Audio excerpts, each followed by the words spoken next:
खबरें तो बहुत हैं, लेकिन परीक्षा के लिए ज़रूरी खबरें चुनकर लाए हैं हम। स्वागत है आपका। आइए जानते हैं आज के सबसे महत्वपूर्ण करंट अफेयर्स।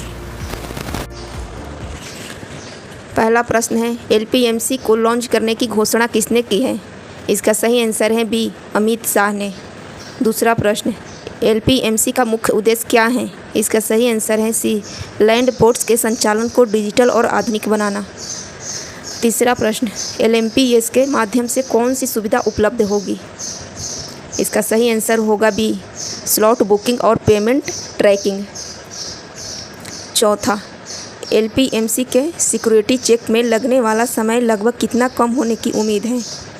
इसका सही आंसर होगा बी, कम से कम 50%। पाँचवा प्रश्न, एलपीएमसी किस पहल का हिस्सा है? इसका सही आंसर होगा सी, स्मार्ट बॉर्डर मैनेजमेंट।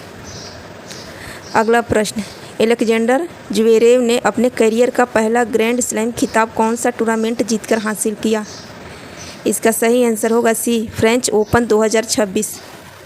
अगला प्रश्न, फ्रेंच ओपन 2026 के फाइनल में अलेक्जेंडर ज्वेरेव ने किस खिलाड़ी को हराकर खिताब जीता? इसका आंसर होगा डी, फ्लेवियो कोवालेव। अगला प्रश्न, ज्वेरेव फ्रेंच ओपन का खिताब जीतने वाले 89 वर्ष बाद दूसरे जर्मन खिलाड़ी बने। उनसे पहले 1937 में यह उपलब्धि किसने हासिल की थी? इसका सही आंसर होगा सी, हेनर हेंकेल ने। अगला प्रश्न, निम्नलिखित में से कौन सा टूर्नामेंट ग्रैंड स्लैम टूर्नामेंटों में शामिल नहीं है?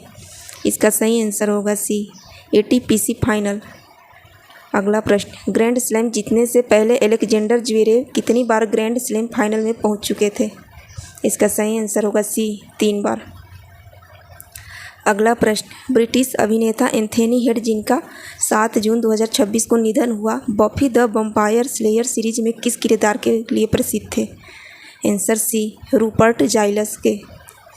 अगला प्रश्न, फिल्म द आयरन लेडी में एंथोनी हेड ने किस ऐतिहासिक व्यक्तित्व का किरदार निभाया था? इसका सही आंसर होगा बी, सर जेफरी हो। अगला प्रश्न, भारत और नेपाल के बीच 7 जून 2026 को हुए मऊ का मुख्य उद्देश्य क्या है? इसका सही आंसर होगा C, cross border digital payment system को पूरी तरह लागू करना। अगला प्रश्न, Bharat Nepal digital payment MoU के बाद निम्नलिखित में से कौन सा लाभ मिलेगा? इसका सही आंसर होगा बी, भारतीय और नेपाली नागरिक एक दूसरे के देश में मोबाइल के माध्यम से डिजिटल भुगतान कर सकेंगे। अगला प्रश्न, भारत और नेपाल के बीच डिजिटल पेमेंट एवं रेमिटेंस को लेकर मूल समझौता किस वर्ष किया गया था, जिसे अब ऑपरेशन स्तर पर लागू किया जा रहा है? इसका सही आंसर होगा डी, 2003। अगला प्रश्न, 2015 के भूकंप के बाद नेपाल के पुनर्निर्माण के लिए भारत ने कितनी वित्तीय सहायता देने का वादा किया था? इसका आंसर होगा सी, $1 बिलियन। अगला प्रश्न, पश्चिम बंगाल सरकार ने आयुष्मान भारत प्रधानमंत्री जन आरोग्य योजना लागू करने के लिए किस संस्था के साथ मऊ पे हस्ताक्षर किए? इसका सही आंसर होगा बी, राष्ट्रीय स्वास्थ्य प्राधिकरण NHA।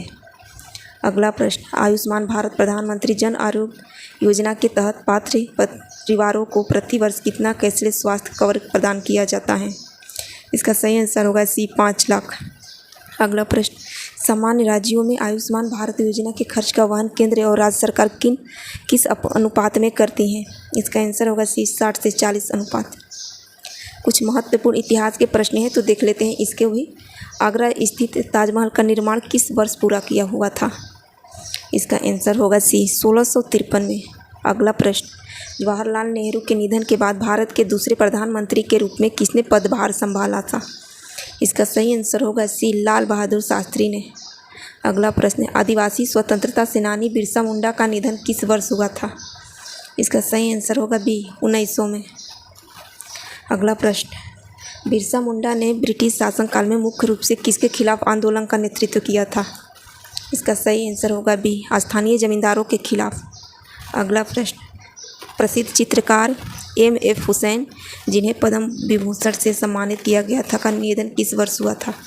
इसका सही आंसर होगा डी, 2011। दोस्तों, आपको ये करंट अफेयर का वीडियो कैसा लगा कमेंट में ज़रूर लिखें। चलते हैं, जय हिंद, जय भारत।